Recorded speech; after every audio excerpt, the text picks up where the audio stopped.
क्या हुआ था बाराबंकी में इसी साल 17 मई को बाराबंकी में 100 साल पुरानी मस्जिद को शहीद कर दिया गया था। मार्च 17-20 को उस वक्त के एसडीएम जो अभी प्रमोशन पर सीडीओ बन चुके हैं, उन्होंने मार्च से लोगों को, अवाम को मस्जिद में नमाज अदा करने से रोक दिया। करीब 50-60 लोगों पर मुकदमा आयद किया, जेल को भिजाया, एनएसए लगाया और फिर मई 17 को योगी सरकार ने नरेंद्र मोदी की ताईद से बाराबंकी की मस्जिद को शहीद किया। उसको मैं कहता हूं अंग्रेजी में पॉलिटिकल डिमोलिशन था। उस वक्त दिल्ली में यह खबर चल रही थी कि शायद योगी को हटाया जाएगा, तो योगी ने गर्मी पैदा करने के लिए अपने ऑफिसर से कहा कि तोड़ दो मस्जिद को, बाराबंकी की जो 100 साल पुरानी मस्जिद थी। किसने आवाज उठाई उसके बारे में? किसने मीडिया के सामने जाकर, आवाम के दरमियान में जाकर कहा कि ये मस्जिद है, इसको शहीद नहीं करना चाहिए था? कौन आवाज उठाया? क्या ये बीएसपी सपा के लोगों ने आवाज उठाई? क्या उन्हें कहा कि हम चलेंगे, चलकर मस्जिद को आबाद करेंगे? मेरे अजीज दोस्तों और बुजुर्गों, 100 साल पुरानी मस्जिद को एसडीएम ने कहकर कह दिया कि इलीगल स्ट्रक्चर है, गैर कानूनी तौर पर इसको बनाया गया।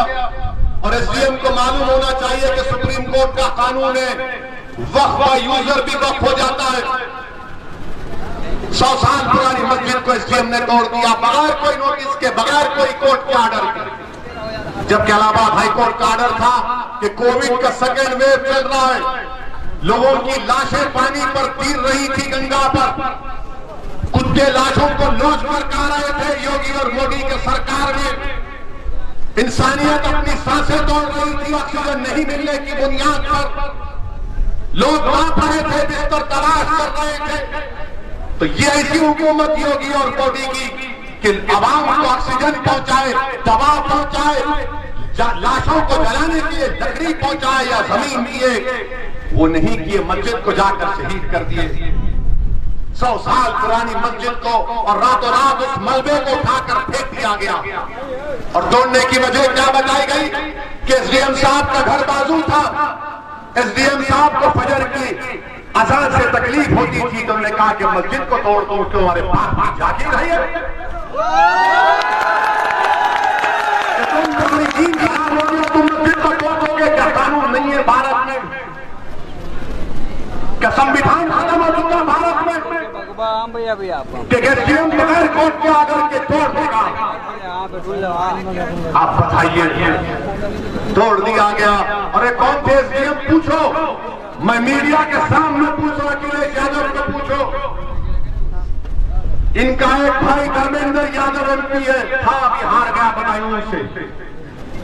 मेरे सामने पार्लियामेंट में धर्मेंद्र यादव ने ये जो एसडीएम की मौजूदगी में बदायूं की मस्जिद को शहीद किया गया, धर्मेंद्र यादव ने उसकी शादी में शिरकत की थी, पार्लियामेंट में उसके लिए सवाल उठाया था। ये आपके लोग हैं और आप असदुद्दीन अवैसी और मजलिस पर उंगलियां उठाते हैं। क्यों नहीं बोले सपा और बीएसपी कांग्रेस वाले कि योगी सरकार ने गैर कानूनी तरीके से बाराबंकी की मस्जिद को शहीद कर दिया? मेरे अजीज दोस्तों और बुजुर्गों, ये कहानियां, ये वाकयात आपको उठने के लिए, बेदार करने के लिए काफी है।